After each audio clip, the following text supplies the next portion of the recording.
Lab 2. Contrôle du tolérancement géométrique. Contrôle du parallélisme de la surface indiquée par rapport à la surface A. Bien nettoyer la surface de granit avec un nettoyeur à surface de granit pour s'assurer que la surface est bien propre pour une meilleure précision des données. Ensuite, bien nettoyer la surface de la pièce qui va être appuyée sur la surface de référence en granit pour être sûr que tout est bien à niveau. Ensuite, utilisez un palpeur monté sur un trusquin de précision. Puis, palpez la pièce et mettez-vous à zéro. Ensuite, vous pouvez vous promener autour de la pièce pour vérifier les variations des données pour vous permettre de déterminer si la tolérance est respectée ou non respectée. Dans le fond, vous prenez la plus haute donnée que vous obtenez. Il est important de bien se palper partout pour obtenir le plus grand nombre de données possible. Contrôle de la planéité de la surface indiquée. On va venir se monter sur des écrous qu'on va appuyer sur les surfaces des deux rainures. Ensuite, on va utiliser un trusquin de précision pour mettre cette surface comme surface de référence. On va aller palper au-dessus de chaque vis et écrou pour se mettre à zéro. Donc, on commence par la première vis et on va ajuster les autres par la suite pour qu'elles soient à zéro.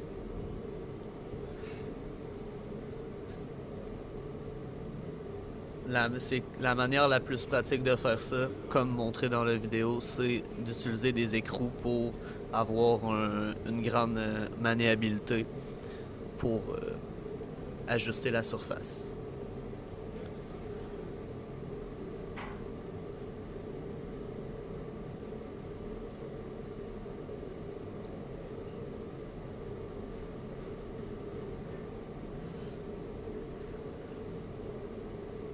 Par la suite, quand le tout est ajusté, on va aller palper partout sur la pièce pour aller chercher la variation maximum de planété sur la surface. Il est bien important d'aller chercher tout, de palper toute la surface pour avoir le plus grand nombre de données possible dans le but de ne pas accepter de mauvaises pièces.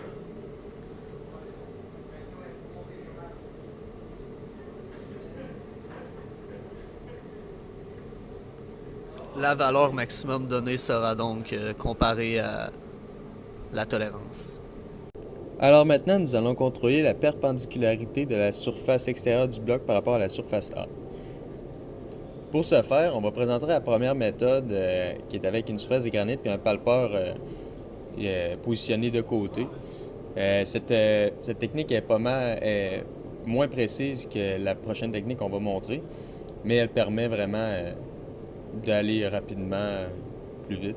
Alors là, maintenant, on va se calibrer avec une équerre de précision pour mettre le palpeur à zéro, bien s'accoter sa surface de granit pour être sûr qu'on calcule vraiment la perpendicularité par rapport à la surface de granit.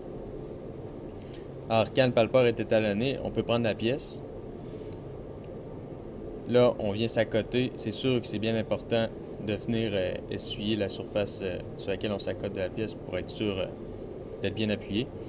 Ensuite, on vient s'appuyer dessus et on vient se palper en s'appuyant bien sûr sur le fond et en venant s'accoter sur la parallèle installée sur le montage.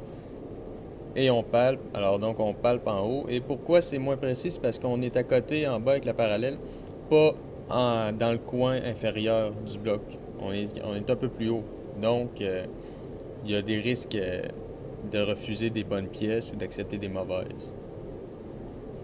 Donc on peut noter la variation et ça nous permet d'obtenir la tolérance, c'est quoi la variation de la perpendicularité. La prochaine technique, celle qui est plus précise, on prend encore une fois un trousquin de précision avec un palpeur installé dessus. Alors, il est bien important de venir s'accoter sur la face des granites au sol pour la face de référence et s'accoter en arrière pour pas que la pièce recule. Alors, on vient se palper sur le coin le plus bas qu'on peut aller de la pièce et on monte jusqu'en haut pour obtenir la variation d'angularité, donc obtenir le niveau de perpendicularité de la pièce. La prochaine tolérance, c'est aussi une tolérance de perpendicularité. On va aller vérifier les surfaces intérieures de la rainure par rapport au fond, soit la surface B. On vient appuyer la surface de référence B sur une parallèle, puis avec le même instrument de mesure que utilisé précédemment, on vient palper l'extrémité intérieure de chaque surface pour avoir l'erreur maximum de perpendicularité de cette surface-là. Donc c'est bien important de faire les deux côtés pour s'assurer de trouver l'erreur maximum. Puis comme indiqué, on va faire les deux côtés opposés de A. Le dernier contrôle que nous allons effectuer sera la détermination du battement du petit diamètre par rapport à l'axe du gros cylindre. Pour ce faire, nous allons utiliser un bloc en V en granit, préférablement, et un équerre de précision pour s'accoter, être bien perpendiculaire. Ensuite, nous allons nous mettre à zéro au bout du cylindre, du petit cylindre, et nous allons avancer tout en tournant pour effectuer le plus de mesures possible et ainsi vérifier la variation du battement du petit cylindre.